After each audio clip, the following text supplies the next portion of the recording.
I hope they pointed this out today during closing arguments from the defense.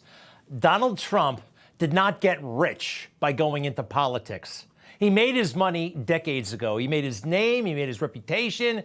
He had everything that most Americans want: fame, money, power, all that stuff. And he lost a good chunk of it by going into politics. Meanwhile, there's Joe Biden, who got rich in politics. Yeah, he went in with nothing, and now he's one of the masters of the universe, from the Rolex watches to the $10,000 suits to the cars all over the place. And how did he do it? Well, he did it while he was on duty. He was supposed to be working for us, but he was working for himself and his family, and his partner, Hunter, was in on it. We all know that. We'll get to the trial, but this is important and should be receiving a lot more attention. New emails have come to light. You remember this. It's when Hunter went to China with his father, who was then vice president, December 4th, 2013, Beijing. Hunter actually wants us to believe still that he was just going with his granddaughter to sightsee. No, we know more about this. Number one, I have established, and you may recall, that when they got to the hotel, Hunter made a point to introduce Joe to his business partner, a guy named Jonathan Lee. All right? Now, we've known that for a couple of years. Hunter tries to downplay it. Oh, it was just, oh, hi, we happen to be in the same hotel. Who'd have thunk it? No, it was planned. Also this, Joe had dinner with President Xi for 7 hours, and guess who was there? Hunter. And Hunter was very proud of this. 7 hours in the room. You know, that makes sense, right? Joe's always bragging about how much time he spent with President Xi. 7 hours for dinner. I mean, she was just taking notes about how he's going to get this guy someday. Joe is having the time of his life thinking about how he can cash in, and so is Hunter. Hunter excitedly gets on his email to Devin Archer and points out, hey, I just had dinner. Take a look. We have this email. This is new. Dinner with Xi was pretty amazing, Hunter writes. They, Xi, and Joseph Robinette Biden, JRB, were supposed to spend 2 hours together. It stretched to 7 hours. I think they are in love with each other. They almost kissed on departure.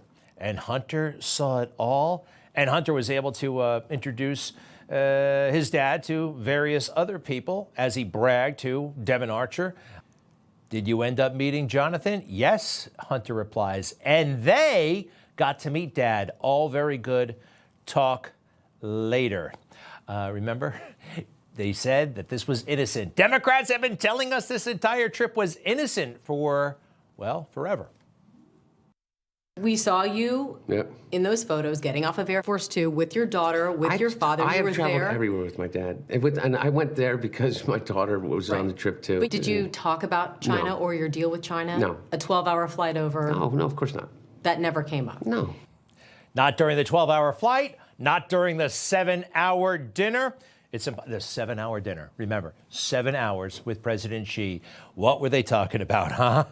And what about money? All right, that's a lot of time to spend on a plane, a lot of time to hang around China. Hunter and Joe swore they didn't get any money. Have you received any money from that business dealing? No. At all? Not 1 cent? Not 1 cent. Well, that's a lie. That is a lie. And Hunter actually had to admit it. From his own lawyers, we do know that they received, I think they couch it as good faith seed money. Let me see that. As part of that joint Chinese venture, Hunter received his portion of good faith seed funds. And what did they do with that money? Well, as any not normal person would do, he shared it with his uncle and his brother's wife, with whom he was involved at the time. Yeah. All right. Now, how is Joe ever going to face the American people again and get away with this kind of stuff? He looked at us and he lied. Do you remember about this and a million other things? But this is very specific. My son has not made money in terms of this thing about, what are you talking about? China. I have not had, the only guy made money from China is this guy. He's the only one. Nobody else has made money from China. Well, we know it's like categorical, right? They made money and they shared it with the family. And now the chief thing that he had to offer in 2020, it was a fantasy, but remember, he was Mr. Honor and Integrity. And he told 70 million people watching this debate that I'm that man, Mr. Honor and Integrity. You know who I am. You know who he is. You know his character. You know my character. You know our reputations for honor and telling the truth. I am anxious to have this race. I am anxious to see this take place. The character of the country is on the ballot. Our character is on the ballot. Look at us closely. So we have, and I've looked at Trump very, very closely over the years. He's never lied like this. He's never. Like Joe Biden can lie so easily to all of us about stuff that is so easy to prove false. So now, is Trump sometimes rough around the edges? Yes and no, kinda, but not really, actually. The stuff he does is stuff that other people do. He just does it better. So you may have heard about this Truth Social message over the weekend. And he had a lot to say. I mean, he's under attack. Happy Memorial Day to all, including the human scum that is working so hard to destroy our once great country. Human scum, all right, that's pretty harsh. But you know what? If you're trying to destroy this country and sexualize children and throw that man in jail, human scum, I can live with that. The media pretends they're shocked. He started the day with a Memorial Day message to the, quote, human scum that is working hard to destroy this country. And from there, he continued to lash out. The human scum that is working so hard to destroy our once great country. Thank you, veterans, for your service, is not what he said. The former president quickly turned to attacking the, quote, human scum, claiming that they are destroying our country. To attack, quote, human scum, defined by Donald Trump as anybody who doesn't support him. Yeah. Oh, my, I can't believe he used that word, S-C-U-M. I've heard worse. I've heard a lot worse from people they told us would bring normalcy and everything's great. Nikki Haley didn't write it in a tweet. She said it directly to Vivek Ramaswamy's face. Yes, she did. And somehow she's the genteel person. The easy answer is actually to say that we're just going to ban one app. All right. It was kind of quick there, but she said it. You are just scum. S-C-U-M. I think that's kind of, but you know what? That can be forgiven because it's Nikki and it's not Trump. What about when Obama said the N-word? That's pretty, well, for some people that would be unforgivable, but Obama is just cool, right? Racism. We are not cured of. Clearly. And it's not just a matter of it not being polite to say in public. It's not. Not on a podcast, not in public, not if you're white, not if you're black, but somehow in our culture, nothing seems to make sense, or if it does, it's in the most stupid way imaginable. How about George W. Bush? Yeah, he had a pretty foul mouth, and he used his hands sometimes. She's still telling me what to do. 5, 4, 3, 2, 1.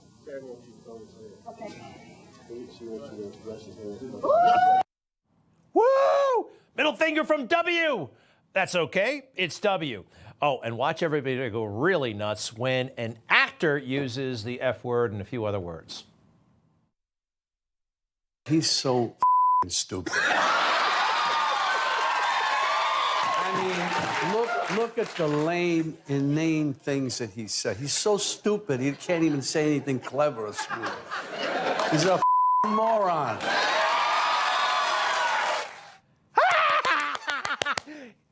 Our culture is really warped, isn't it? That's the funniest thing in the world, but human scum in a Truth Social post about people who are trying to destroy this country.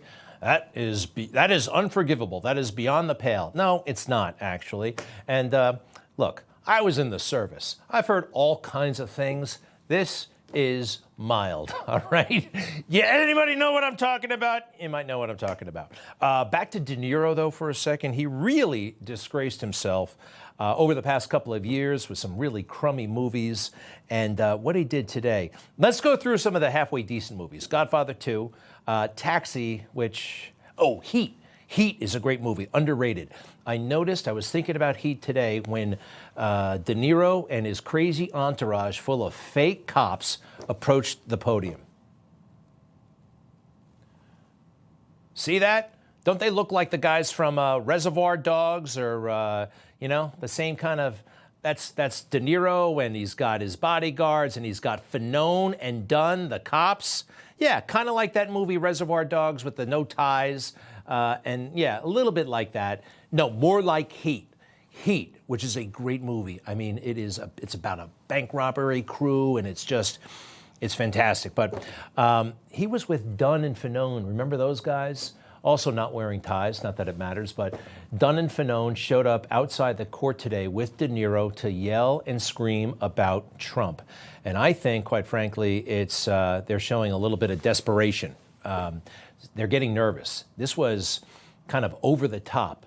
Dunn, Fanone, De Niro. It just wasn't a good look. And De Niro, I mean, this guy needs a script written by Academy Award screenwriters. He can't do it himself. Under Trump, this kind of government will perish from the earth.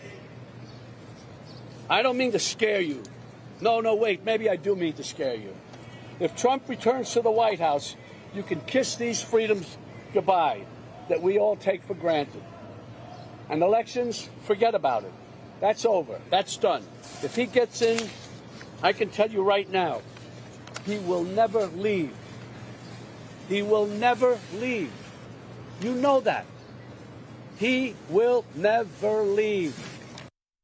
Yeah, these actors, they're just not bright. They're not smart. And this guy's lost his mind. Oh, but it's great. Some guy standing there starts to hassle De Niro about those two crummy ex-cops behind him, Fanone and Dunn.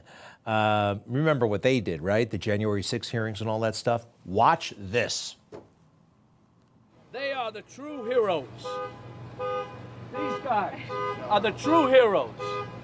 They stood and put their lives on the line for these lowlives, for Trump. They lied under oath. They lied under oath. Right. Who lied under oath? What are you telling me? Those two traitors behind you. Excuse me? Those two traitors behind you. They lied under oath? That's right. What are you saying? They're traitors. They're traitors. I don't know. I don't even know how to deal with you, my friend. I don't even know how to deal with you. They stood there. They didn't have to. And there were other ones in there who probably were in with them a little bit too, and they found a way to get around. Not these guys. They stood there and fought for us, for you. For you. Well, they weren't fighting for me. No, they fought for you, buddy. You're able to stand right here now. They are the true heroes. I love it. Those cops, those ex-cops, those fake cops could barely look in the direction of the person who was laying all that truth on them. More when I come back.